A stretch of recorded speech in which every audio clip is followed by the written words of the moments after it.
Chapter 31. Woe to those who go down to Egypt for help, who rely on horses, who trust in the multitude of their chariots and in the great strength of their horsemen, but do not look to the Holy One of Israel, or seek help from the Lord. Yet he too is wise and can bring disaster. He does not take back his words. He will rise up against the house of the wicked, against those who help evildoers. But the Egyptians are men and not God. Their horses are flesh and not spirit. When the Lord stretches out his hand, he who helps will stumble. He who is helped will fall. Both will perish together. This is what the Lord says to me. As a lion growls, a great lion over his prey, and though a whole band of shepherds is called together against him, he is not frightened by their shouts or disturbed by their clamor. So the Lord Almighty will come down to do battle on Mount Zion and on its heights.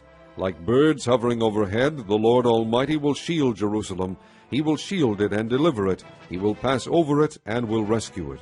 Return to him, you have so greatly revolted against, O Israelites. For in that day every one of you will reject the idols of silver and gold your sinful hands have made.